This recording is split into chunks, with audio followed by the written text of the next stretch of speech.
Salam değerli izleyicilerim. Bugünkü mövzumuz tremor.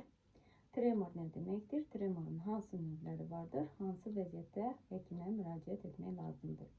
Belə ki, körpələrdə tremor çox normal bir haldır. İlk 3 aya qədər fizioloji olaraq körpələrdə tremoru müşahidə etmək olar. Tremor özü nədir? Tremor əsmələr, titrəmələr, ətrafların, başın, alt çənənin titrəməsidir, əsməsidir, qısa müddətli.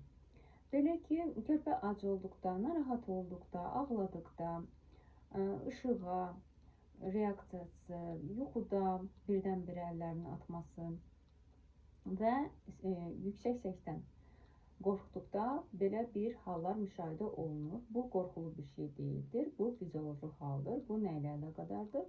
Belə ki, körpənin hələ formalaşmaqda olan sinir sistemi bunlara hazır deyil. Ona görə də bu dəyişikliklərə hazır olmadığı üçün belə bir reaksiyalar ortaya çıxır. Hətta Moro refleksi deyilən bir şey vardır. Bu normal bir şeydir. Bunun olmaması çox qorxuludur. Əksinə bu olmalıdır. Bu refleksdir. Belə ki, uşaq yatdıqda birdən-birə əllərini atır və diksinib yuxudan ayıla bilir. Buna görə də bir çox valideynlər götürüb uşaqları kip bağlayırlar ki, əlin ayağını atmasın, yuxuda özünü diksindirməsin. Amma əksinə bunu eləmək lazım deyildir. Yüngül bələk ilk bir ayda lazımdır, amma ondan sonra qətiyyən lazım deyildir. Yüngül. Və çünki uşaq əlin ayağını hər dəfə atdıqca öz ətraflarını tanıyır, koordinasiya sistemi formalaşır və sinir sisteminə kömək olur və getdikcə bu titrəmələr azalır. Amma biz bu uşağı hər dəfə bağladıqda isə bu titrəmələri uzada bilirik. Əgər 3 ayda çəkilməlidirsə fizioloji olaraq bu titrəmələr, tremor, bu 6 aya qədər davam edə bilir. Yəni uşağı qucaqda çox saxlamaqla, bələklə bunu biz uzada bilirik bu halları. Əksinə biz uşağa kömək olmalıyıq bu titrəmələri aradan qaldırmaq üçün. Bunu nə deməkdir? Bu deməli uşaq əlin ətraflarını yaxşı, əlin ayağını yaxşı hiss eləsin, tez hiss eləsin deyə biz yüngülcə masaj, gimnastika, masaj topları ilə masajlar aparırıq, eləyirik və üzmələr yaxşı kömək eləyir. Futbol toplarının üzərində sağa, sola, önə, arxaya doğru yüngülcə hərəkətlər çox yaxşı kömək eləyir buna. Birdən-birə uşağın əlləri üzərində sanki uşaq yüksəkdən düşür, amma onu tuturuq da, hər tərəfdən tuturuq. Sanki topun üzərinə birdən-birə uşaq əlləri üzərinə açıb özünü saxlamalıdır.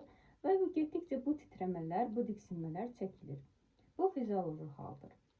Yəni, sizin uşağınızın çənəsi əsirsə, əli, ayağı əsirsə qısa müddətli, ac olduqda, ağladıqda, işığa reaksiyası, yuxudan birdən-birə ayıldıqda bundan qorxmayın, bu fizioloji bir haldır.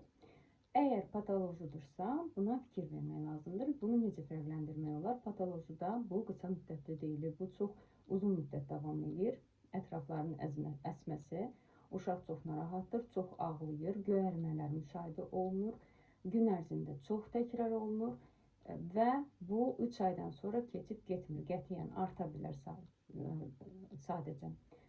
Bu onu göstərir ki, artıq bu patolojidir və nevroloqa müraciət etmək lazımdır.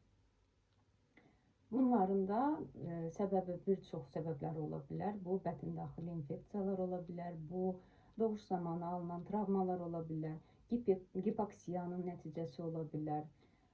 Dediyim kimi, müxtəlif infeksiyaların nəticəsi ola bilər ki, sinir sistemi zədələnir və bu hal müşahidə olunur. Bu sonradan hətta ciddi nevroloji problemlərə yol aça bilər. Ona görə də vaxtında nəzarət edib problemi ortadan götürmək lazımdır.